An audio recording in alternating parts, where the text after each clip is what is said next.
Alice in Wonderland Down the Rabbit Hole written by Lewis Carroll.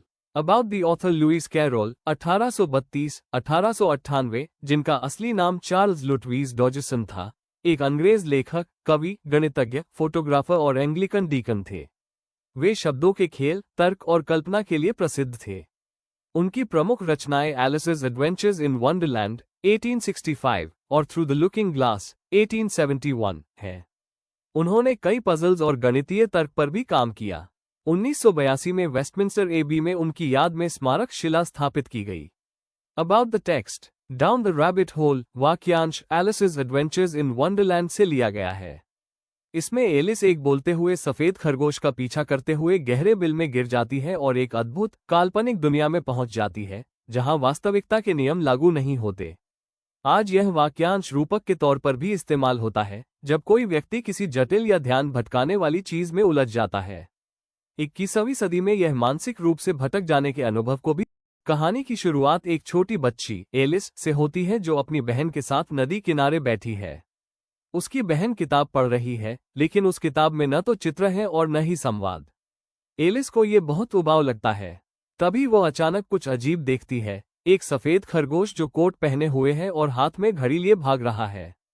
खरगोश बार बार कहता है, ओह, देर हो जाएगी। जिज्ञासा से भरी एलिस उस खरगोश के पीछे दौड़ पड़ती है। खरगोश एक बिल में घुस जाता है और एलिस भी बिना सोचे समझे उसके पीछे कूद जाती है। यही वो क्षण है जब उसकी सामान्य दुनिया से यात्रा एक असामान्य, जादुई दुनिया की ओर बढ़ती है। बिल के अंदर एलिस सीधा नीचे नहीं गिरती, बल्कि उसे लगता है कि वह एक बहुत लंबी सुरंग या कुएं से गिर रही है।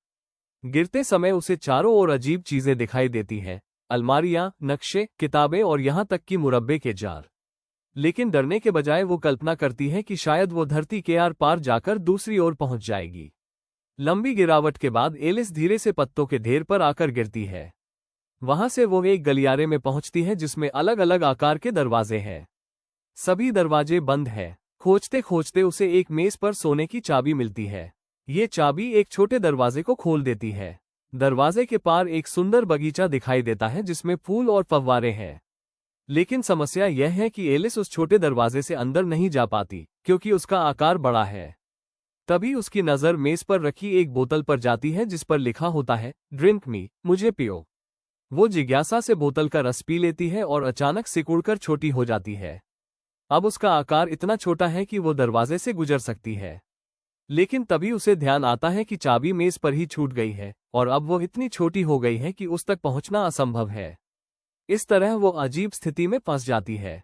यह अध्याय यहीं समाप्त होता है और इससे पता चलता है कि वंडरलैंड के नियम और तर्क साधारण दुनिया से अलग है।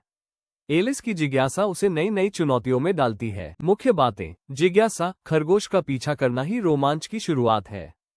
कल्पना शक्ति, गिरते समय एलिस की सोच बचपन की मासूमियत को दर्शाती है। परिवर्तन, बोतल पीकर सिकुड़ना बदलाव और नए अनुभवों का प्रतीक है। वंडरलैंड की दुनिया, खरगोश का बिल वास्तविकता से कल्पना की ओर प्रवेश द्वार है।